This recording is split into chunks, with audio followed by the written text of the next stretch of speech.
April মাসে দেশে পাম তেল আমদানি কমেছে ৭২%, যার সিংহভাগই ব্যবহৃত হয় শিল্প কারখানায় খাদ্যপণ্য উৎপাদনে। অন্যদিকে ভোক্তা পর্যায়ে ব্যবহৃত সয়াবিনের আমদানিও কমেছে ৪০%। একই প্রবণতা চাল, গম এবং চিনির ক্ষেত্রেও। বিশেষজ্ঞরা বলছেন, যুদ্ধের কারণে সরবরাহ ব্যবস্থাপনার সংকট এবং ভাড়া বেড়ে যাওয়া অন্যতম কারণ, যার প্রভাব পড়তে পারে খুচরা বাজারে। অন্যদিকে একই সময়ে ৫৩% বাড়ে জ্বালানি আমদানির খরচ। ইমদাদ হোসাইনের প্রতিবেদন। দেশে ভোজ্য তেলের প্রায় পুরোটাই আমদানি নির্ভর, যার চাহিদা বছরে ২০ থেকে ২৪ লাখ টন। এর মধ্যে বেশি আসে পাম তেল ইন্দোনেশিয়া ও মালয়েশিয়া থেকে। মূলত শিল্প কারখানায় খাদ্য ও বেকারি পণ্য উৎপাদনে ব্যবহৃত হয় এই তেল। তবে এপ্রিলে আমদানি কমেছে আশঙ্কাজনক হারে। বিবিএসের হিসাবে মার্চে ২,১৫,০০০ টনের বিপরীতে এপ্রিলে দেশে আসে ৫৯,৬৫৭ টন।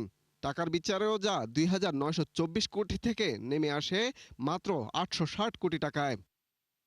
অন্যদিকে সয়াবিন তেলের আমদানিও কমে ৪০%-এর ওপরে। ফলে মার্চের ১,৫০০ কোটি টাকা থেকে এপ্রিলে তা নেমে আসে ৯৫৭ কোটিতে। কিন্তু কী কারণে এই পতন? মধ্যপ্রাচ্যের যুদ্ধের কারণে আন্তর্জাতিক সাপ্লাই চেইনগুলোতে বেশ কিছু অনিশ্চয়তা তৈরি হয়েছে এবং সেই অনিশ্চয়তার কারণে যারা বড় আমদানিকারক তারা পণ্য এনে কোনো জায়গায় যদি আটকে যায় এবং সময় মতো যদি এগুলো সরবরাহ না নিতে পারেন, তাহলে তারা ঝুঁকির মধ্যে পড়বেন। তাদের প্রত্যেকের হয় ব্যবসার অবস্থা ভালো না, অথবা রাজনৈতিক কারণেও তারা চাপের ভিতরে রয়েছেন। তারা ইতিমধ্যেই তাদের আমদানি কমিয়ে দিচ্ছেন এবং সেটার একটা প্রভাব এখানে পড়তে পারে। শুধু তেল নয়, একই সময়ে ৭০% কমে চাল আমদানি, আর গম কমে আসে প্রায় ৪৩%। একই সাথে নিম্নমুখী প্রবণতা ছিল চিনির ক্ষেত্রেও। তবে খাদ্যপণ্যের বিপরীত চিত্র ছিল জ্বালানি আমদানিতে। বিবিএসের হিসাবে এপ্রিলে সে বাবদ ব্যয় হয় ২৫,৬২০ কোটি টাকা, যা মার্চের চেয়ে বাড়ে ৫৩%। আর এ কারণে সার্বিক আমদানি ব্যয় বেশি হয় ১৭.৫%। বিশ্লেষকরা মনে করেন, পণ্য আমদানিতে ভারসাম্য না থাকলে নেতিবাচক প্রভাব পড়তে পারে বাজার ব্যবস্থাপনায়। যারা মূল আমদানিকারক তাদের সাথে বাণিজ্য মন্ত্রণালয়, খাদ্য মন্ত্রণালয় তাদের বসা, দেখা যে তারা আসলে যে চাহিদা মতো তারা পণ্য আমদানি করছেন কিনা, এবং এক্ষেত্রে রাজনৈতিক বিবেচনার যে বিষয়টি সেটি যেন ব্যক্তি পর্যায়ে থাকে, এটি যেন ব্যবসার ক্ষেত্রে কোনো ধরনের নেতিবাচক প্রভাব না ফেলে, সেটিও যেন সরকার নিশ্চিত করেন। তথ্য অনুযায়ী সার্বিক আমদানি ব্যয় বাড়ায় কেবল এপ্রিলেই বাণিজ্য ঘাটতি ছিল প্রায় ৬৫,০০০ কোটি টাকা। ইমদাদ হোসাইন, ৭১, ঢাকা। ছেঁড়া ফাটা জোড়াতালি দেয়া আর ময়লা নোটে সয়লাভ বাজার। ১০, ২০ আর ৫০ টাকার মতো ছোট নোটগুলোর অবস্থা এতটাই শোচনীয় যে সাধারণ কেনাকাটা থেকে শুরু করে গণপরিবহনে ভোগান্তিতে পড়ছেন সাধারণ মানুষ। কেন্দ্রীয় ব্যাংক বলছে, চাহিদার তুলনায় টাকা ছাপাতে না পারায় এই সংকট। ফলে অবস্থার উন্নতির সম্ভাবনা নেই শিগগিরই। মিসবাহ হাসানের রিপোর্ট।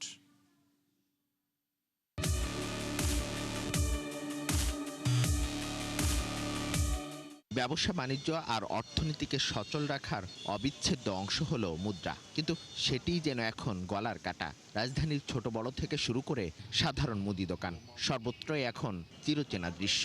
ক্রেতা টাকা দিচ্ছেন, বিক্রেতা তা ফিরিয়ে দিচ্ছেন। কারণ একটাই, নোটটি ছেঁড়া, মলিন কিংবা জোড়াতালি দেওয়া।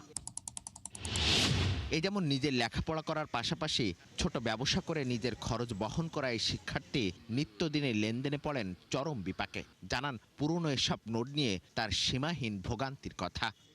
কাস্টমার আমাদেরকে দিলে আমরা নিতে চাই না, আবার তাদেরকে দিলে তারাও নিতে চায় না। মানে এটা একটা হ্যাসেলের বিষয়। এই টাকাটা যদি আমি আমার ব্যাগে রাখি বা মানি ব্যাগে রাখি, তাহলে এটা কিন্তু আরো নরম হয়ে যাবে বা টান লেগে ছিঁড়ে যাবে। এটা কিন্তু একদম নরম। এই যে রহমত মিয়ার অভিজ্ঞতা আরো কঠিন। গত কয়েকদিন ধরে ২০০ টাকার ছেঁড়া নোট কাউকে দিতে না পেরে এসেছেন রাজধানীর গুলিস্তানে, কিন্তু সেখান থেকেও ফিরতে হচ্ছে খালি হাতে। অভিযোগ রয়েছে কাটা ছেঁড়া এসব নোট ব্যাংকগুলোর না নেওয়ারও। অল্পখানি ছিঁড়ছে, এটা মানে এরা কেউ নিতেছে না। পান দোকানদারকে দিলেও সে বলে এটা পাল্টায় দেয়। আমরা নেওয়ার সময়তে তারা পুরো করে নিয়ে নিই। কাস্টমার ঠিকই দেয়, কিন্তু কাস্টমারে দিতে গেলে কাস্টমারে নিতে চায় না। এটা নিব না। সবচেয়ে বেশি বিপত্তি বাড়ছে ৫, ১০, ২০ আর ৫০ টাকার মতো ছোট নোটগুলো নিয়ে। দীর্ঘদিন বাজারে নতুন নোটের সরবরাহ কম থাকায় এই পুরনো ও অচল প্রায় নোটগুলোই বরাবরই ঘুরছে মানুষের হাতে। তাই প্রায় অচল হয়ে পড়া এই টাকাই এখন নিত্যদিনের ভোগান্তির নাম। পুরান টাকা দিলাম, এই পুরান টাকাই পাইলাম। টাকা সিলাসিলি বাড়াবাড়ি করতে হয়। ছেঁড়া টাকার এখন আগের থেকে এখন মান খারাপ। রিকশাওয়ালা আমাদের যে টাকাটা দেয় ওটা অনেক বেশি মানে পুরনো বা ছেঁড়া হয় আর কি। এই কারণে এই টাকাটা আবার আমরা যখন দোকানে দিই তখন নিতে চায় না। আবার দোকানদাররা যেটা দেয় আমরা অন্য দোকানে নিয়ে এলে চালাইতে একটু কষ্ট হয়। আমার মনে হয় টাকাগুলি রিপ্লেস হওয়া দরকার। বাংলাদেশ ব্যাংক বলছে টাকা ছাপাতে দীর্ঘ সময় লেগে যাওয়ায় চাহিদা অনুযায়ী সরবরাহ করা যাচ্ছে না, ফলে সংকটও বাড়ছে। যে পরিমাণ চাহিদা বাজারে ছিল তার সাথে সামঞ্জস্য রেখে উৎপাদন করা সম্ভব হচ্ছে না। তবে ব্যাংকগুলোকে নির্দেশনা দেওয়া আছে, গ্রাহক যদি ব্যাংকের কাছে যায় ব্যাংক অবশ্যই সেই ছেঁড়াফাটা নোট গ্রহণ করবে এবং ব্যাংক পরবর্তীতে বাংলাদেশ ব্যাংকের কাছে সেটা রিপ্লেস করে নেবে। এবং তবে সেটা যে আগে যেরকম নতুন নোট দ্বারাই রিপ্লেস হতো তা না, এখন হয়তোবা রিইউজেবল নোট দ্বারা সেটা রিপ্লেসড হবে। বাজারের এই অচল অবস্থা কাটাতে ডিজিটাল লেনদেন বৃদ্ধি এবং ব্যাংকগুলোর ওপর কেন্দ্রীয় ব্যাংকের তদারকি আরও জোরদারের তাগিদ সংশ্লিষ্টদের। মিসবাহ হাসান, ৭১, ঢাকা। উন্নয়নের নামে রাষ্ট্রীয় ঋণের বোঝা ভারী করেছে আওয়ামী লীগ সরকার। এখনও সেই স্রোতে গা ভাসাতে হচ্ছে। এই অর্থ খরচে বন্ধ হয়নি দুর্নীতি ও অপচয়। পলিসি রিসার্চ ইনস্টিটিউটের এক সেমিনারে এসব কথা বলেন অন্তর্বর্তী সরকারের প্রধান উপদেষ্টার বিশেষ সহকারী ডক্টর আনিসুজ্জামান চৌধুরী। তিনি বলেন, উন্নয়নের জন্য ঋণ নেওয়াটা স্বাভাবিক, কিন্তু সেটি লুটপাট অপচয় হলে ক্ষতিগ্রস্ত হবে দেশ, দেশের মানুষ। এ সময় বাণিজ্যিক অংশীদার দেশের সঙ্গে মুক্ত বাণিজ্য চুক্তির গুরুত্ব তুলে ধরেন তিনি। সেমিনারে বক্তারা বলেন, ইতিমধ্যে দেশি বিদেশি ঋণের সুদ পরিশোধে চাপ বেড়েছে। কাঙ্ক্ষিত রাজস্ব আয় নিশ্চিত না হওয়ায় হিমশিম খেতে হচ্ছে সরকারকে। এজন্য ঋণের টাকায় স্বচ্ছ, কল্যাণমূলক এবং লাভজনক নিশ্চিতের পরামর্শ আসে এই অনুষ্ঠানে।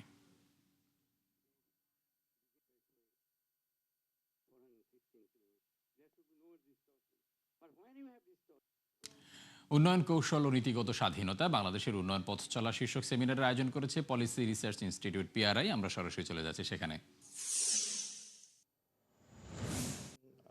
উনি বলেছেন যে একটা নেক্সাসের কথা। আমি আমার একটা বইতে in fact the Bangladesh is the Bangladesh paradox sustainable, যেটা 2 বছর আগে, বইটাতে আমি খুব স্ট্রংলি একটা কথা জিনিস এনেছিলাম যে there is a anti reform coalition বাংলাদেশে। যে ওই যে নেক্সাসে যেটা বলছে, একটা political elite, a segment of the bureaucracy, a segment of the private sector, যারা এক্সিস্টিং সিস্টেম থেকেই তারা খুব বেনিফিট পায় এবং তারা রিফর্মগুলো আসলেই এমন না যে তারা আমাদের মতো এরকম টেবিলে বসে তারা আলোচনা করে এগেনস্টে যাচ্ছে। ইটস এ কাইন্ড অফ একটা ন্যাচারাল, তাদের ভিতরে এক ধরনের একটা মেকানিজম আছে, তারা ওগুলো রেজিস্ট করে কোনো না কোনোভাবে। এবং যে কারণে আমরা ট্যাক্সেশনে অথবা ব্যাংকিং সেক্টর অথবা ইম্পর্টেন্টগুলো রিফর্মে কিন্তু আমরা প্রোগ্রেস দেখিনি। এখানে একটা কথা বলার আছে খুব ইন্টারেস্টিং, সেটা হচ্ছে যে রিফর্মগুলো আমরা প্রোগ্রেস দেখিনি সেগুলো কিন্তু খুব রিসেন্ট ডিকেডে। আমি এগুলোকে বলবো সেকেন্ড জেনারেশন রিফর্ম। তো বাংলাদেশ কিন্তু ফার্স্ট জেনারেশন রিফর্ম কিন্তু বেশ সাকসেসফুলি করতে পেরেছিল। তখন তাহলে এরা কোথায় ছিল? এই পলিটিক্যাল এলিটরা অথবা ব্যুরোক্রেটসরা অথবা বিজনেস প্রাইভেট সেক্টর, তারা কেন ওই ফার্স্ট জেনারেশন রিফর্মে এগ্রি করেছিল, এখন কেন পারছে না? আমরা এইগুলো, this are very fundamental question. এই জায়গাগুলো আমাদের বোঝা দরকার। এবং সেই জায়গাতে আমি খুব একমত যে আমার পূর্ববর্তী বক্তারা যেগুলো বলেছেন ইনস্টিটিউশনাল কোয়ালিটি নিয়ে, আমাদের এখনও আমরা খুব ইনফর্মাল। আমার বিভিন্ন লেখাতে আমি বলেছি, বিশেষ করে ল্যান্ড ট্রিটের সাথে জয়েন্ট কাজে, যে এখনও অনেক কাজ হচ্ছে খুব deals based, not rules based. আমরা এখনও রুলস বেসড ইনস্টিটিউশনাল অ্যারেঞ্জমেন্টে যেতে পারিনি এবং সেটা যদি আমরা মিস করি তাহলে basically this is the problem. আমি আরেকটা ছোট্ট উদাহরণ দেবো, সেটা হচ্ছে ভিয়েতনামের সাথে কথা বলতে গিয়ে, কম্পেয়ার করতে গিয়ে, যে ভিয়েতনাম খুব বেনিফিটেড হয়েছে becoming A member of the east Asian south East Asia. একজন খুব অক্সফোর্ডের একজন বিখ্যাত প্রফেসর একটা কাজ ছিল, তিনি অনেক আগে, প্রায় 20-25 বছর আগে একটা কাজ উনি বলেছিলেন যে আফ্রিকার একটা দেশকে যদি জাস্ট আমি, যদি সম্ভব হতো, এটা সম্ভব না, তুলে এনে জাস্ট ইউরোপে বসিয়ে দিতাম, তাহলে just because of its neighbourhood European কান্ট্রিজে তার পার ক্যাপিটাল ইনকাম দ্বিগুণ বেড়ে যেত। মানে just being a member of South Asia, বাংলাদেশে কিন্তু অনেক প্রবলেম তাকে ইনহেরিট করতে হয়। সাউথ এশিয়ান একটা ইনফ্লুয়েন্স কাজ করে এবং এটা আমার একটা লেখায় বছর 3 আগে আমি লিখেছিলাম, is there any South Asian development model. মানে আমরা যখন সাউথ ইস্ট এশিয়া ডেভেলপমেন্ট মডেলে দেখি, we see a kind of convergence, macro policy, trade policy, FDI, investment on human capital. মোটামুটি সব দেশগুলো, এমনকি পিছিয়ে পড়া যে দেশ ক্যাম্বোডিয়া, লাওপিডিয়ার, তারা। দর্শক, চলছে policy research institute PRI seminar. আমরা ছিলাম সেখানে। যাচ্ছি পরবর্তী প্রসঙ্গে। বেশ কয়েকদিনের তীব্র গ্যাস সংকটে নাভিশ্বাস সাধারণ মানুষের। পরিবহন, বাসাবাড়ি থেকে শিল্প কারখানা, সবখানেই হাহাকার। দর্শক, আজকের দিনের ভোগান্তি চিত্র তুলে ধরতে আমাদের সাথে যুক্ত হচ্ছেন সহকর্মী মিসবাহ হাসান। মিসবাহ, আজকের দিনের যে ভোগান্তির চিত্র সেটি কেমন দেখছেন, দর্শকদের সেই বিষয়গুলো জানাবেন।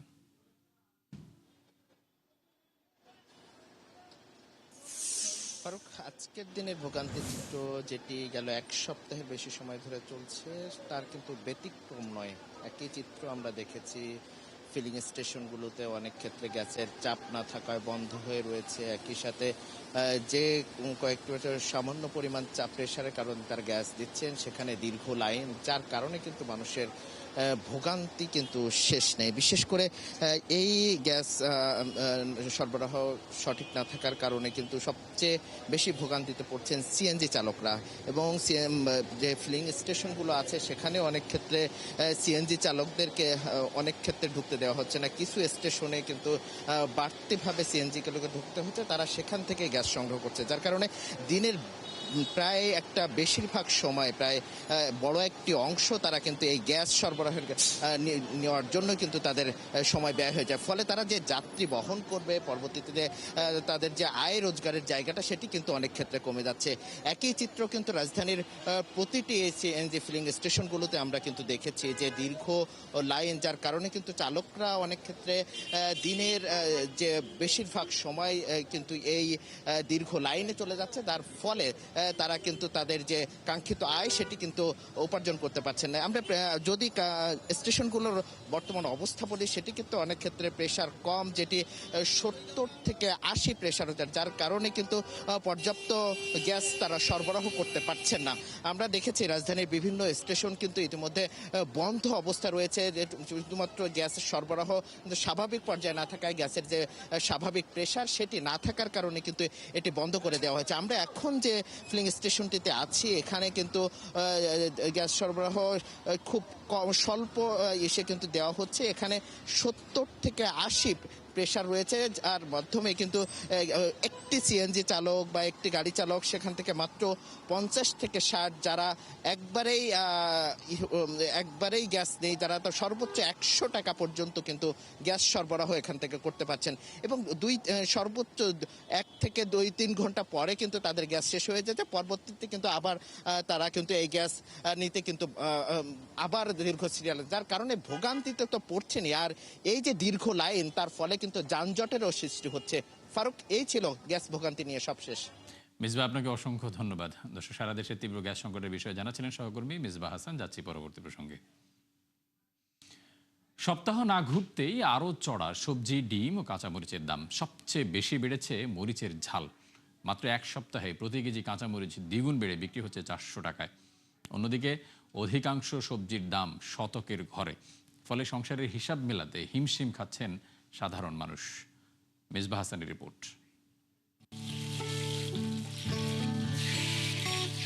কাজে যতটা না গুণ, ডাইনিংয়ে তার চেয়ে কয়েক গুণ বেশি উপস্থিতি বেগুনের। ফলে নিম্ন, মধ্য কিংবা উচ্চবিত্ত সবার কাছেই সমহারে কদর এই সবজির।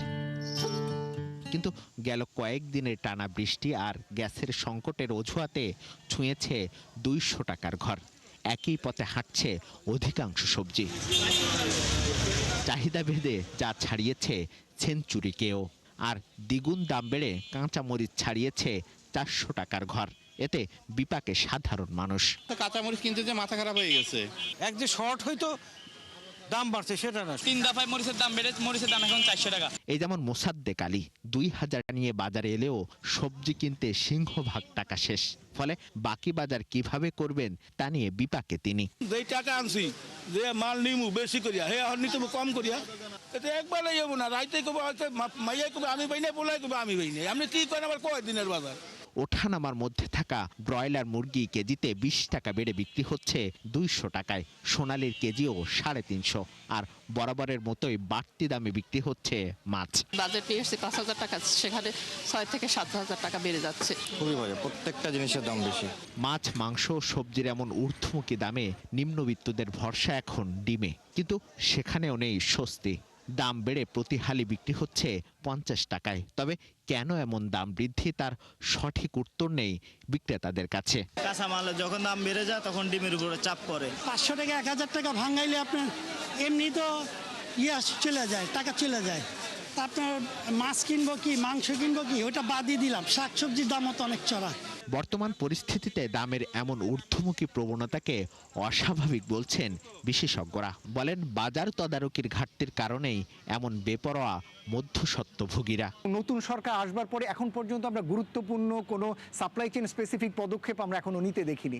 শুধু আমরা শুনতে পাচ্ছি যে সরকার এআই ইউজ করবেন, সরকার বাজারের উপরে বিভিন্ন রকম তদারকি করবেন, কিন্তু আইনগত পদক্ষেপ বাজার মনিটরিংয়ের জন্য যে উদ্যোগগুলো কি ধরনের কৌশল নিতে চান সরকার সেটা এখনো পরিষ্কার না। দামের লাগাম টানতে নিয়মিত বাজার পর্যবেক্ষণের তাগিদ বিশেষজ্ঞদের। মিসবাহ হাসান, ৭১, ঢাকা। চলতি বছরের প্রথমার্ধে বিশ্বের কেন্দ্রীয় ব্যাংক ও অন্যান্য সরকারি প্রতিষ্ঠান মিলে স্বর্ণ কিনেছে প্রায় ৩৪৫ টন, যা ২০২২ সালের পর যে কোনো বছরের প্রথম ৬ মাসে সর্বনিম্ন। ওয়ার্ল্ড গোল্ড কাউন্সিলের প্রতিবেদনে এ তথ্য জানানো হয়। এর আগে বছরের প্রথম প্রান্তিকে কেন্দ্রীয় ব্যাংকগুলো সংগ্রহের লক্ষ্যমাত্রা ২৪৪ টন থাকলেও বাস্তবে কিনেছে মাত্র ৫৭ টন, যা ১৫ বছরের বেশি সময়ের মধ্যে কোনো প্রথম প্রান্তিকে সবচেয়ে কম সংগ্রহ। তবে মধ্যপ্রাচ্য সংকটের এই সময় বছরের প্রথম ৬ মাসে বিশ্বব্যাপী মোট স্বর্ণের চাহিদা ছিল প্রায় ২৫২২ টন, গেল বছরের একই সময়ের তুলনায় যা প্রায় ২% বেশি।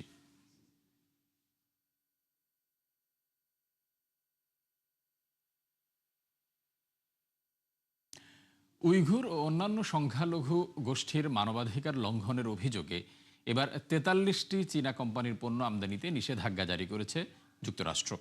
নতুন এই তালিকায় ওষুধ, ধাতু, তুলা, খাদ্য এবং লিথিয়াম উৎপাদন খাতে কর্মরত সংস্থাগুলো অন্তর্ভুক্ত রয়েছে।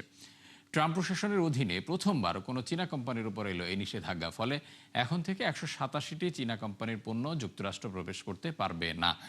এক বিবৃতিতে মার্কিন কাস্টমস অ্যান্ড বর্ডার প্রোটেকশন জানায়, এখন পর্যন্ত জোরপূর্বক শ্রমে যুক্ত ২৪,০০০-এর বেশি চালান আটক করেছে তারা, যার মূল্য প্রায় $১ বিলিয়ন।